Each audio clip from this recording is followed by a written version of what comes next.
Hey guys, what's up? Today I'm going to take you through how to measure up a bike frame. It's a simple process, really simple, and in this video it might sound as if I'm stating the obvious, but that is on purpose. I want to make sure everyone is on exactly the same page. So to measure up a bike frame, we're going to need three things ideally. This is going to help us better compare to other bikes of the same size to let ourselves know what we're getting ourselves into. So three things we're going to look at today are our head tube length, our top tube length, and our seat tube length. And measuring them really couldn't be easier. So to start off, we've got a bike like this with a nice horizontal top tube. Very easy. It's literally exactly as it says on the tin. We're going to measure each of these tubes from one end to the other to see what size they are. So starting with the head tube, we measure from the very top to the very bottom. And that's come out at about 200 millimeters. Next, we're going to measure our top tube. Now the top tube is measured from the center point of this seat tube here to the center point of the head tube at the front. So let's grab our tape measure and measure that. Being careful to line it up. And on this bike, it is 580 millimeters. The last thing we're going to look at is our seat tube length. Now this is going to tell us how much room we have to stand over the bike and how high our saddle might be in comparison to our bottom bracket. So to measure this, we measure from the center point of the top tube here on the seat tube, all the way down to the very center of our bottom bracket, or the spindle that goes through your frame. So on this one, it's kind of hard to see, but it's smack bang in the middle here. So again, we'll grab our tape measure, measure that, and on this, it's coming out at 570 millimeters. So there we have it. We have our three different measurements that tell us that this frame is a pretty big frame.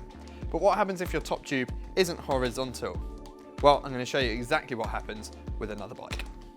Right, and so I've got our other bike right here, and I've set it up so that the wheels are in line with the floor, so it's effectively sitting on level ground. And we can see that our top tube here is not horizontal to the floor. We have a sloping top tube.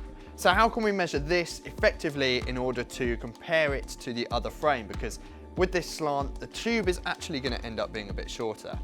Well, we need to measure something called effective top tube. And to find that, we're going to need another tool. One of these, a spirit level. Now, with your spirit level, we can draw an imaginary horizontal top tube on our bike. So to do that, we're going to start at the very top of the head tube here. And we are going to measure a horizontal line to the seat tube where it intersects here, and that will be our new imaginary top tube for us to measure. So let's do that right now. I'm going to line it up with the center of the top tube where it joins the head tube. Level this out, and I can see it's level with just under the writing on the seat post here. And so this is going to be the mark of where our new effective top tube is. So with this information, we can now measure in exactly the same way as we just did the length of our head tube, which is still the same regardless, and then the length of our effective top tube and the length of our effective seat tube. Hopefully that's really clear, and you can see by measuring that, it's exactly the same as measuring that on the other bike over there.